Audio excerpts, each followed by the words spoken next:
From western Massachusetts to Worcester to New Hampshire, Chronicles' Ted Reinstein has traversed middle New England to bring us the stories of some historic homes and the iconic figures. I'm sorry, can I start again?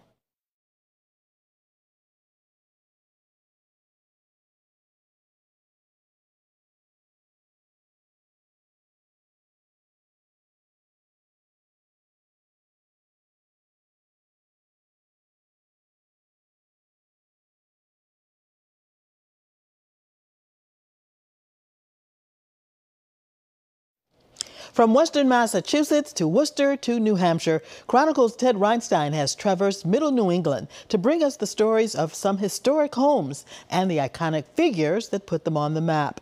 He's here with a look back in time and a glance forward at the current effort to preserve these properties in order to let their legacies live on.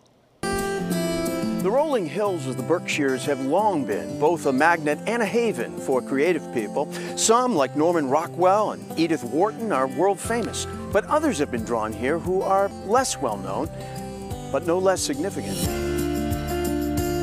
Johnson was really an extraordinary American. He's under-recognized in terms of what he did for the country and for the world. When they bought their Great Barrington getaway home, Jill and Rufus Jones weren't as familiar as they are today about the man who owned it a century ago. The real question is, why aren't more of us more familiar with him? Johnson really is one of those historical figures that people feel like after they know more about him, I should have known more about him, right? He was a humble man and not a self-promoter. He let his work do the job for him. And his work was unrelentingly prolific and dizzyingly diverse. Born in 1871, James Weldon Johnson was a celebrated writer and poet, a voice of the famed Harlem Renaissance. He was also a lawyer, and in 1920 became the first leader of the NAACP. He was a diplomat for President Teddy Roosevelt, became the first African-American professor at New York University, and collaborated with his brother in composing music, including his lyrics for Lift Every Voice and Sing, often referred to as the Black National Anthem. Lift every voice and sing. What's so fascinating to me about Johnson is all these places in which he appears and in really major roles. Right? He's a leading player, the first to do things in so many areas. In 1926, on his doctor's advice to relax more, Johnson and his wife, civil rights activist Grace Nell Johnson, spotted a lovely little home in the hills of Great Barrington. Grace and I studied the possibilities and decided that we could remodel the barn, keeping the interior with the old hand-hewn beams just as it was. So, Rufus, this is the original interior of the barn. It is. We tried to keep it as it was in 1926. But both history and kismet have combined in this story. In 2010, Harvard's Dr. Sandra Catherine Wilson, the executor of the James Weldon Johnson Literary Estate, passed away, bequeathing the literary estate to Jill Jones. A year later, on a snowy winter day, Jill and Rufus found themselves with a realtor looking at Johnson's former home. There was no furniture, and there were 2 rays of sun coming straight down from tall windows, and I felt embraced, and this was going to be our place. And so it has been, including Johnson's original writing cabin, which even locals believed had long since been reclaimed by the woods. Surprise! Surprise.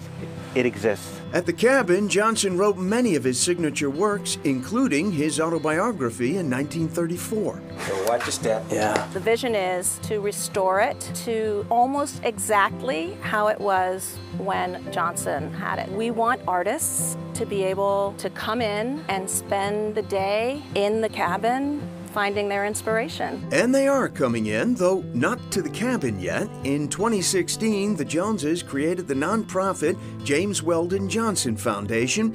Artist McLena Gomes received the first artistic fellowship. They're looking at supporting artists who are going to illuminate his story through visual arts. They're looking at the cabin as a metaphor, but also a physical space where writers researchers, students can go and learn.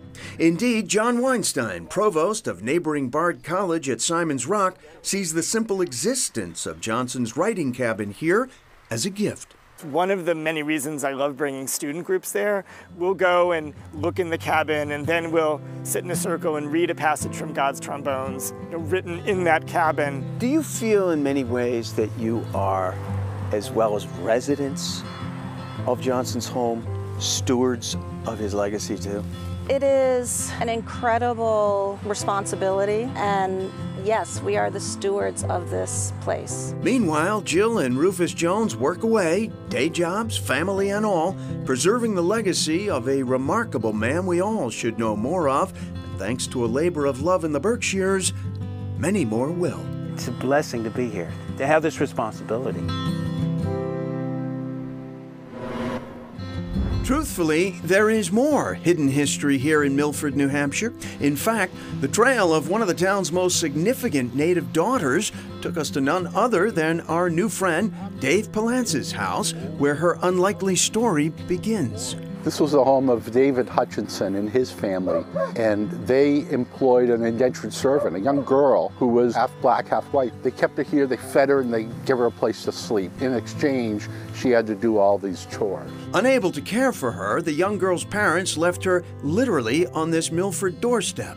She grew up bright, brave, and highly literate. Her name was Harriet E. Wilson. She wrote a book about her experiences as a free black in the still racist North, and in 1859 became the first published African-American woman novelist in North America. Against all the odds, she was able to publish a book. You know, nobody thought she was intelligent enough to publish a book. Jerry Ann Boggess, executive director of the Black Heritage Trail of New Hampshire, spent years researching Harriet Wilson and helped drive the effort that, in 2006, succeeded in creating a permanent memorial to her here in Milford. She's in a public space, and that's what we wanted. We wanted the town to acknowledge this history, to really bring her to life in a town. A town in which Harriet E. Wilson was a freed slave, yet not free. I think people are always surprised to know that there was slavery in the North. But for Boggess, herself a Milford resident, it is especially meaningful to be able to honor and share the story of an inspiring former neighbor. The triumphant story, here is a woman who was making her own way no matter what was put before her. Isn't that the hero story that we all look up to? Isn't that the American story? They named it Liberty Farm, and that was back in 1847. They started letting escaped slaves come through, and it's thought that thousands of slaves passed through this property over time. Now a National Historic Landmark in Worcester, it was home to Stephen and Abby Kelly Foster. Lifelong Quakers and ardent abolitionists, their Liberty Farm's public name belied its role as an active stop on the famed Underground Railroad. What makes Liberty Farm unique is how much is preserved here. The stained glass window, which served as a signal to runaway slaves, the wooden sleeping bunks deep in the cellar, and, as present owner Poppy Ibabau Gray pointed out, one of several emergency hiding spots. You could pull the shelves off, and then the backing comes out. And there was a room for at least one person. Wow. But it would allow somebody to completely be hidden. Exactly. Ibabau Gray and her husband Joshua are now raising their own children, where Abby and Stephen Foster once raised theirs. The history is deeply rooted in the house, and I do feel it when I'm here. In a quiet Worcester neighborhood, an enduring home that, in name and history, really is all about liberty and freedom. Thanks, Ted, for sharing those stories. And thanks to you for watching today. Be sure to follow us on Facebook, Instagram, and Twitter at Cityline 5. And you can follow me on Twitter at Karen Holmes Ward. Have a good afternoon. Stay safe and be well.